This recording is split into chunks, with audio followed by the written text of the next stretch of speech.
Hi, my name's John. Welcome to another Sunday night nightcap. Tonight's nightcap is nearly old machining. I modify a pulley off a dynamo of an old vintage tractor that Richard's overhauling. I show quite a bit of that. Make a bush and press a bush in, cut a keyway, all interesting stuff. Deb's come back from a holiday last week. She really enjoyed herself. She bought us a nice new hat back. I've been told I've got to keep it clean, not wear it in the workshop. Of course I've got it on in the workshop. Anyway, she's back to work, back to normal. She's certainly enjoyed herself. Really pleased to have her back as well. Today I've spent quite a bit of time in the garden doing some casting. I cast a part for Richard's steam wagon and then for a boiler feed pump. I'll show a little bit of the casting of this, but really that's going to be for the video for next week. What I have got for this week, I was looking through some old footage and I found some footage that Mick actually took at Flukeborough Vintage Vehicle Rally, Vintage Steam Rally earlier on this year. And there's a lot of good footage of tractors and some footage of motorbikes and cars that I haven't actually put in anywhere, I've never been seen. So I'll put a little bit of that in towards the end of the video just to break things up, just in case you get sick of watching me mincing bits of metal up. Some of your mail come in this week from a lad called John White. I speak to John quite regular on Facebook. John lives in Ireland and he sent us a box over with quite an assortment of bits and pieces in. I'll show some of that, and I am going to send John a pack with some milling cutters in and some high speed steel tooling, so it's like a little bit of a swap. Anyway, I'll bring the camera down and show you exactly what John sent for us. As you can see, quite a lot of taper shank twist drills. Some of them have got strange grains on the end. That one's got a pilot on it. That one's got a very nice grain on the end of it. Some of them are for flat bottomed holes. That one there's a flat bottom drill. A lot of these drills I've already got in different sizes. It's the same sizes, but I do swap.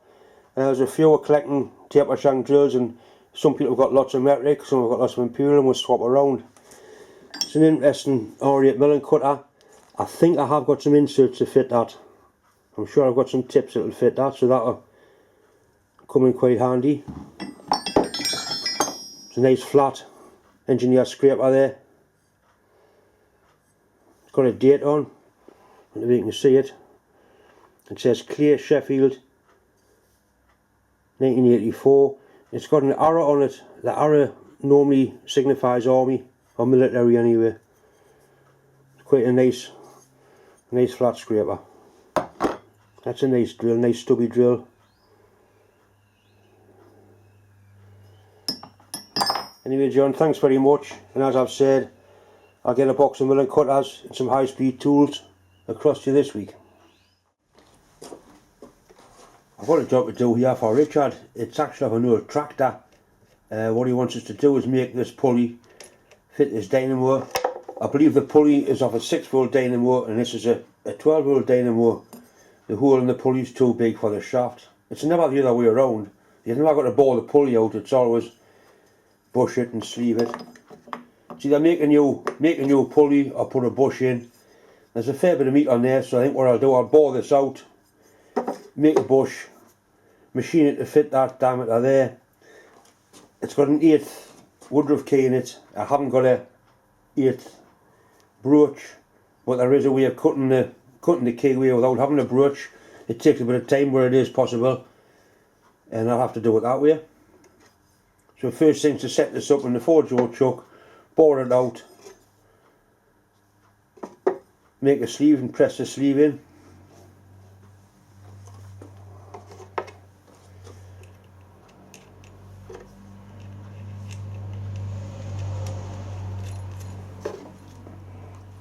Standard dynamo.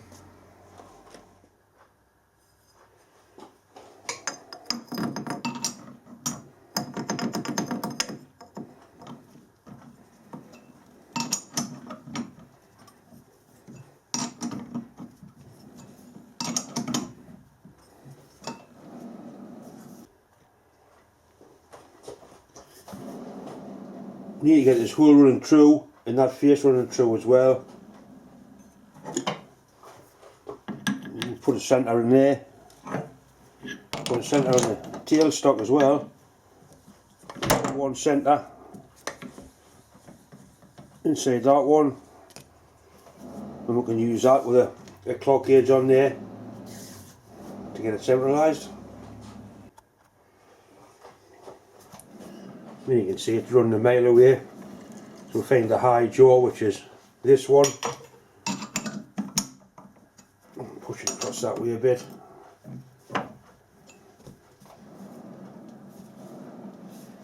High jaw again, that one.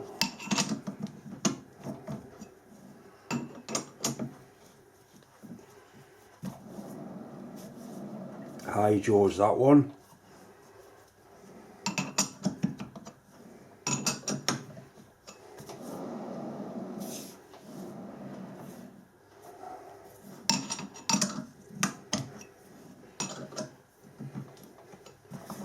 Right, somewhere near now, so we can bring the clock gauge into play. Got your problem with light reflecting off the clock gauge. I've got a polarising lens for the camera. I just need an adapter to make it fit, which should be able to eliminate the glare. Right, I think you can see that there anyway. It's possibly better there. Anyway, I've shown this plenty of times, plenty of people have. Simply find the high jaw, which is in between these two. If we loosen that one a tad and tighten that one up a little bit.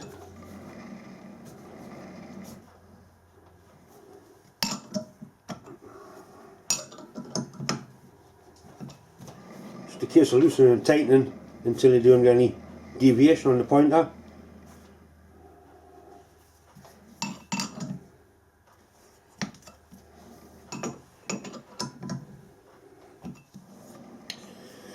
It's starting to get somewhere near now. We're going to throw it away.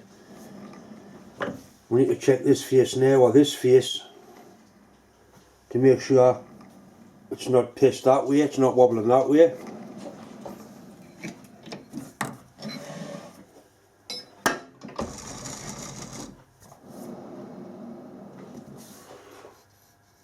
Run the clock on the outside of that face. I'm clean the face up a little bit.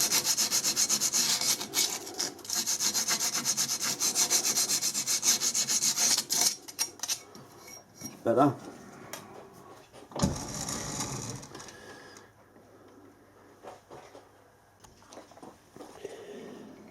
And I've got that run within 1.5 hours that way. I'll put the centre back in and just check that once more.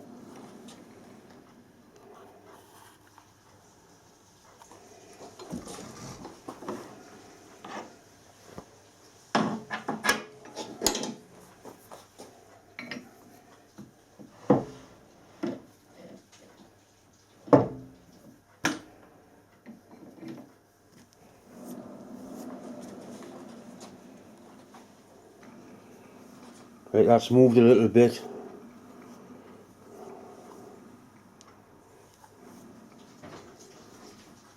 That's the high jaw there.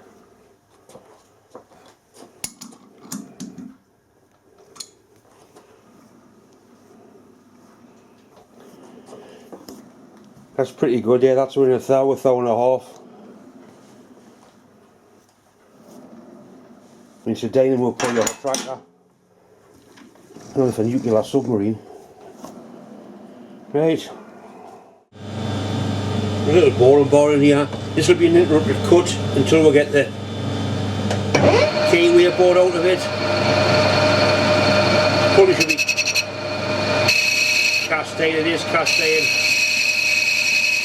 Cast iron fairly soft.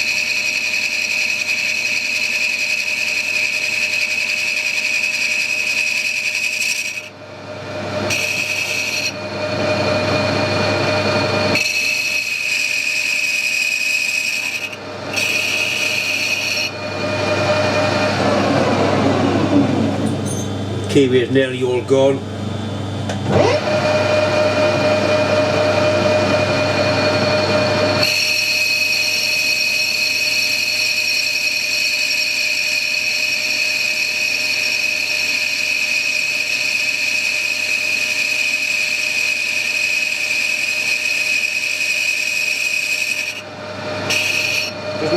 size I bore this, as long as I bore it with a good finish.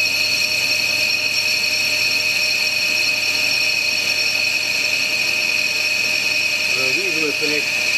I'm making up like Loctiting the bush in. If the bush is going to be Loctited, you better with a slightly rougher finish. It gives a Loctite something to bite into.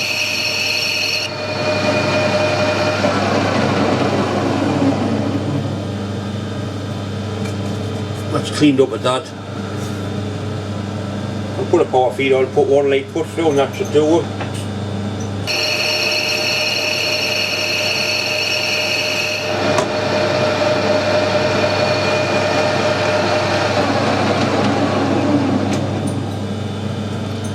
That's nice. I'm just going to whisper that face there as well.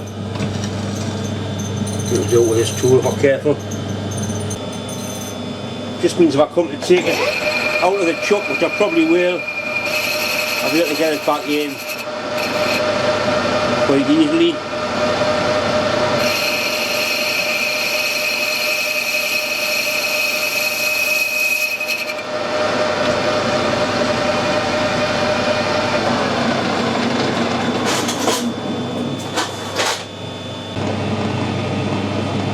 I'm going to break the edge on there. Like that.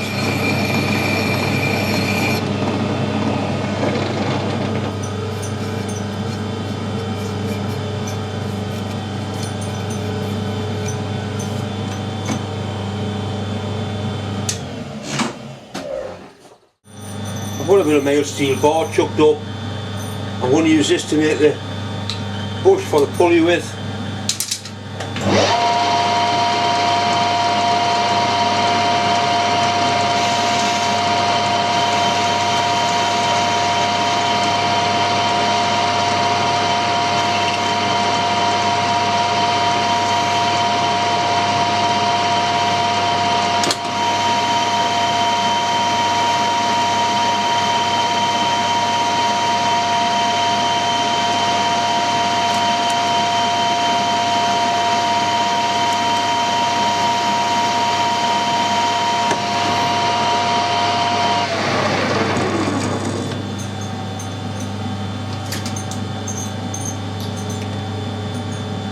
I'll use vernier just to get it somewhere near, and then we'll get the micrometers out to get it.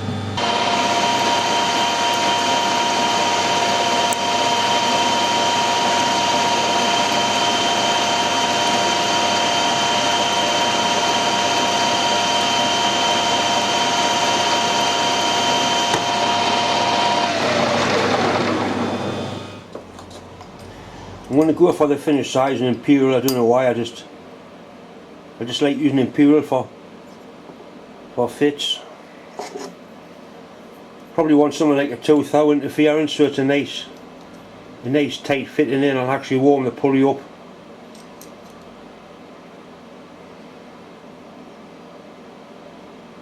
And the size of this is actually 8.85.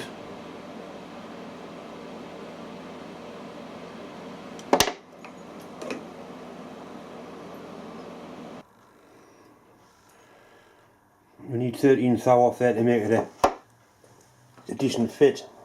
Right, I'll put a 5 thou cut on that. I'll take 10 thou off.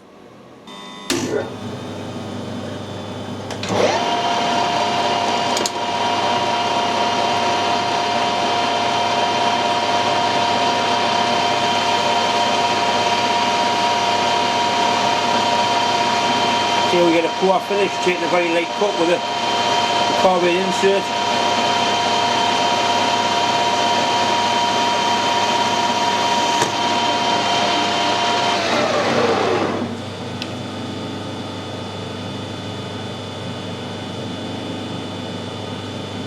And that's 6 thou bigger than what I need, 6 thou bigger than the size, so I want another couple of thou side of it.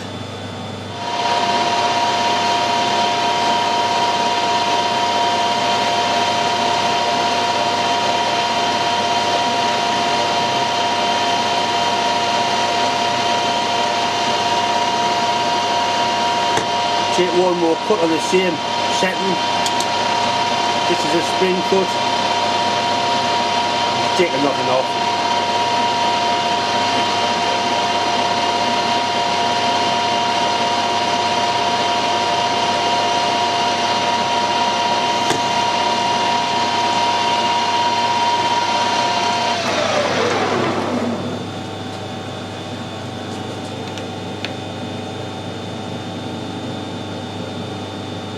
Yeah, that's 2 thou bigger than the hole. It's important I centre drill this so I can set the pulley up again nice and square in the 4-jaw chuck.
Just want to machine this face flat, take the little pip off and then put a very slight lead on, just a little tape. I just help it start when I come to put it together.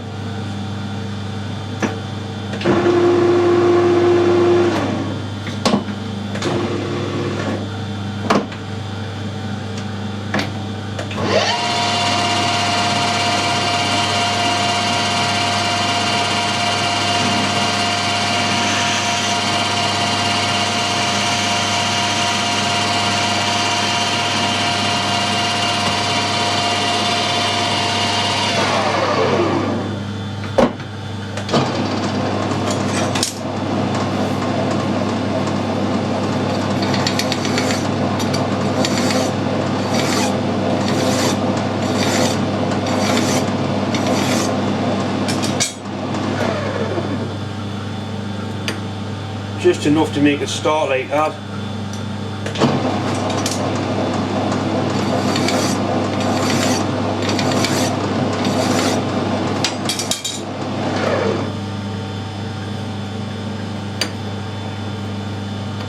That feels very nice, very nice. That's a 2000s interference fit on there, so I don't know whether to Loctite it and press it in or warm the pulley up. I think Loctite and press in should be good enough for it. I probably won't even need Loctite, but I don't think I'll need to heat it up. I'm going to use this little arbor press to push it in with. Push it in from this side with the centre mark to that side so I can set it up again in the chuck. A little bit of brake spray just to take any oil off it.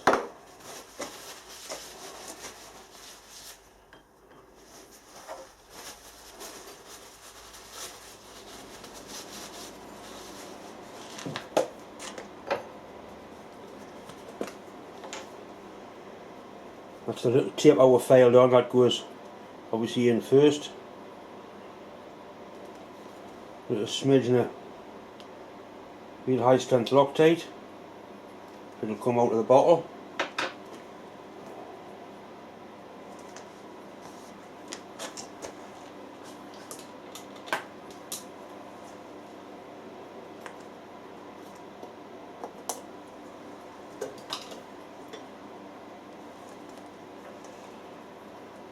Up you bastard. Certainly got a smidgen on there.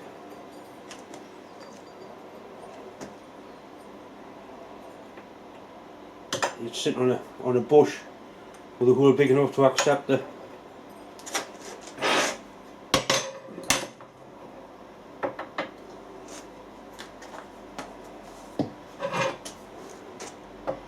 so I'll try and get it in one foul swoop here. Oh dear me, that bar put it too far, you clumsy bastard. John, man. It's no problem, we'll just push it back. Oh dear God. Right, that's a decent interference fit and Loctated.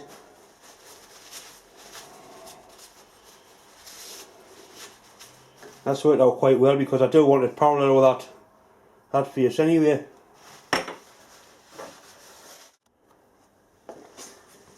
It's the first time I've used this arbor press. I got it off my friend Bob.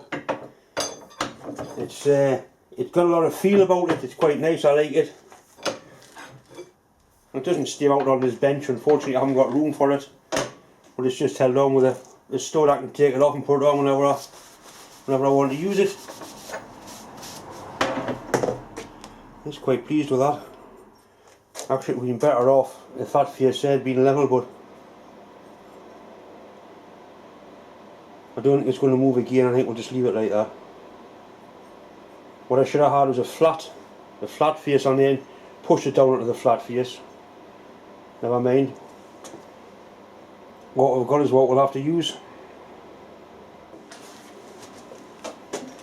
That's sometimes the problem when you're trying to do something, you're trying to film something, you're trying to make the film shots look good.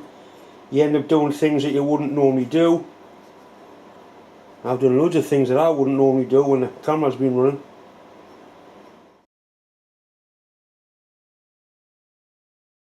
Tractor and alternator pulley.